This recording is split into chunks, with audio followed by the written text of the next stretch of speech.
seorang pemberi maklumat bernilai tinggi dari Kuba telah memecahkan kesunyian melalui suara keluarganya sendiri selepas penahanan Hades Lastres Moreira di Miami. Saudara perempuan Ania Guilhermina Lastres Moreira, seorang general brigade yang berkait rapat dengan komando tertinggi ekonomi rejim Kuba dan merupakan tokoh utama dalam Gaesa. Pada hari Sabtu 23 Mei 2026, kes ini menjadi hangat kerana Marco Rubio telah menyasarkan status pemastautin tetap beliau. Ejen Amerika sudah menahan beliau dalam jagaan.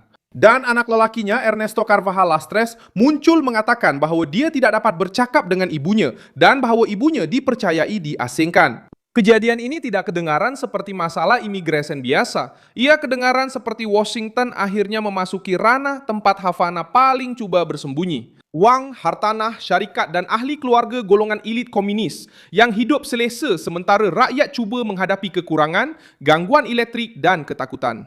Apa yang dilakukan di Amerika Syarikat? Kenapa Rubio memutuskan untuk bertindak sekarang? Bagaimana penahanan ini boleh membuka jalan untuk menyasarkan nama-nama lain yang berkaitan dengan rejim Kuba? Ramai orang masih percaya bahawa mempunyai CNPJ, akaun Instagram atau malah domain laman web sudah cukup untuk melindungi nama perniagaan mereka. Tetapi sebenarnya, ia tidak berfungsi begitu. Hakikatnya mudah. Jenama itu hanya benar-benar milik anda apabila ia didaftarkan di INPI. Tanpa pendaftaran ini, mana-mana syarikat boleh cuba menggunakan nama yang sama, mencabar identiti anda dan bahkan membahayakan segala yang anda telah bina.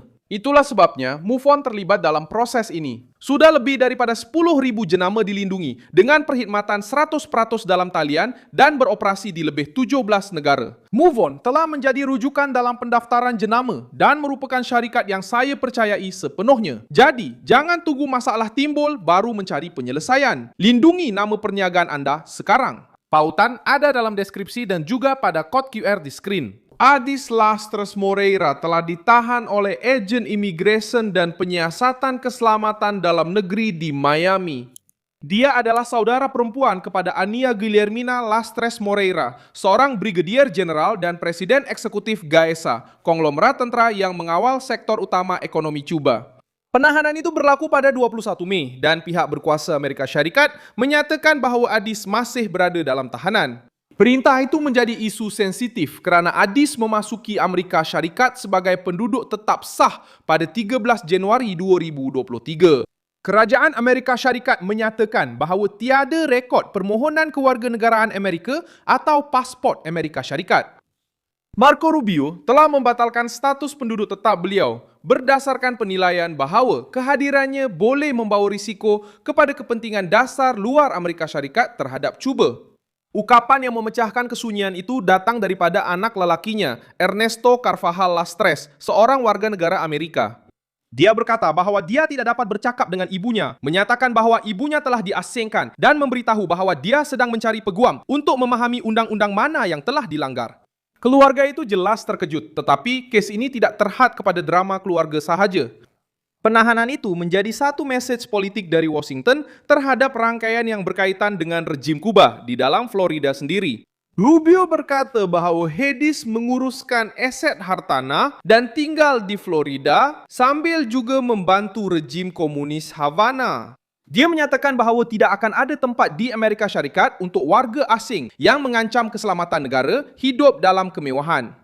Kenyataan itu lebih berbobot kerana ia datang daripada ketua diplomasi Amerika, bukan daripada pengulas politik. Perkara utama ialah Washington menyasarkan rangkaian kewangan, bukan sekadar nama keluarga. Jabatan Siasatan Keselamatan Negara menyatakan bahawa membiarkan Hades kekal di Amerika Syarikat akan menghantar mesej bahawa Hades, rangkaian yang bersekutu dengan rejim Kuba, boleh terus menggunakan institusi kewangan, pendidikan dan sosial Amerika. Bagi pentadbiran Trump, pintu itu perlu ditutup sebelum ia menjadi tempat perlindungan selamat untuk orang yang mempunyai kaitan dengan kuasa di Havana. Hubungan kekeluargaan itu penting kerana Ania Guilhermina Lastres Moreira memegang salah satu jawatan paling berkuasa dalam struktur Kuba. Dia mengetuai GAESA, kumpulan yang berkaitan dengan Angkatan Tentara Revolusi di Kuba, dengan kehadiran dalam pelancongan, bank, kiriman uang, kedai, hotel, logistik, dan perdagangan dalam mata uang asing. Rubio telah menuduh konglomerat itu berfungsi seperti negara dalam negara, menumpukan uang dan keistimewaan, sementara rakyat biasa cuba menghadapi kekurangan makanan, ubat, bahan api, dan elektrik. Kes ini juga menjadi lebih kukuh kerana Hades kelihatan mempunyai kaitan dalam penyagaan hartanah di Florida. Rekod yang disebut dalam berita menunjukkan kaitan dengan syarikat seperti Remas Investments LLC dan Santa Helena Investments LLC yang memfokuskan kepada pelaburan hartanah serta pembelian dan penjualan hartanah. Sebelum meninggalkan Kuba, beliau juga dikatakan pernah menguruskan hartanah sewaan pelancongan di Havana, termasuk apartemen yang diiklankan di platform penginapan. Soalan yang kini membebani kes ini adalah mudah. Adakah syarikat-syarikat ini hanya perniagaan persendirian atau merupakan sebahagian daripada satu mekanisme yang lebih besar yang berkaitan dengan rejim Kuba? Itulah hujah yang perlu dibuktikan oleh pihak berkuasa dalam proses ini. Menjadi saudara perempuan kepada seorang pemimpin berkuasa mungkin tidak cukup untuk menyokong semuanya. Tetapi Rumah Putih dan Rubio nampaknya yakin bahawa keseluruhan gambaran menunjukkan sesuatu yang lebih besar. Hubungan kekeluargaan, aset, perniagaan dan hubungan rapat dengan golongan elit yang mengawal ekonomi Kuba. Peguam imigresen yang ditemu bual dalam perbincangan itu menjelaskan bahawa setiausaha negara boleh membatalkan status penduduk tetap. Ini bermakna Hades bukan sahaja berdepan dengan penahanan biasa. Dia terlibat dalam pertikaian undang-undang dan politik, di mana kerajaan Amerika Syarikat perlu membuktikan mengapa kehadirannya di wilayah Amerika mengancam kepentingan negara. Pihak pembela keluarga cuba menggambarkan kes ini sebagai penyalahgunaan kuasa dan kekurangan penjelasan yang jelas. Ernesto menyatakan bahawa dia bekerja, membayar cukai dan percaya bahawa dia tinggal di sebuah negara di mana institusi dihormati. Cuma Washington melihat episod ini dari sudut yang berbeza. Bukan sebagai masalah domestik sebuah keluarga Kuba di Miami, tetapi sebagai sebahagian daripada serangan terhadap struktur yang mengekalkan rejim Kuba. Penahanan itu berlaku sejurus selepas Sekatan Baharu Amerika Syarikat terhadap rejim tentera Kuba dan pengendali ekonominya. Pada awal Mei, Jabatan Negara mengumumkan langkah-langkah terhadap individu yang berkaitan dengan GAESA, termasuk Ania Guillermina Lastres Moreira. Justifikasi rasmi adalah untuk memotong akses kepada aset haram dan memberi tekanan kepada elit tentera yang menurut Washington menggunakan sektor strategik untuk mengaut kekayaan sementara rakyat menderita. Masa ini juga meningkatkan kepentingan politik tindakan tersebut. Pada 20 Mei 2026, pihak berkuasa Amerika mengumumkan di Miami tuduhan terhadap Raul Castro dan individu lain yang terlibat dalam penjatuhan pesawat dari kumpulan Hermanos ao Rescate pada tahun 1996, insiden di mana 4 orang terkorban.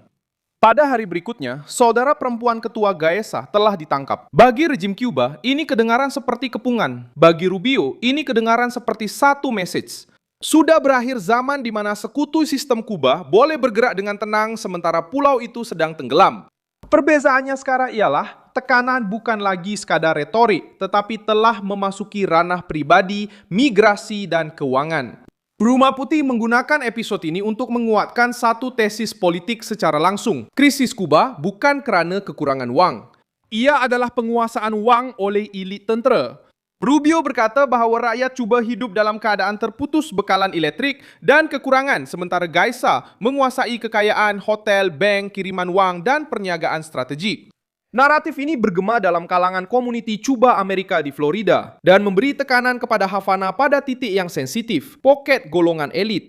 Imej yang terhasil sangat sukar untuk Havana. Seorang wanita yang mempunyai pertalian darah dengan puncak ekonomi dan ketenteraan pulau itu telah ditahan di wilayah Amerika. Keluarganya terpaksa tampil ke hadapan dan Marco Rubio meletakkan kes ini dalam konteks perang menentang wang, keistimewaan dan perlindungan antarabangsa golongan elit komunis Kuba. Saya Milson Alves Global, seorang internasionalis dan tujuan saya adalah untuk memastikan Anda sentiasa mendapat maklumat yang benar setiap hari. Pautan berita ada di dalam deskripsi video. Sila tekan butang suka pada video ini, langgan saluran dan di akhir nanti, lihatlah ruangan komen supaya anda lebih terlibat dengan komuniti Milson Alves. Seterusnya.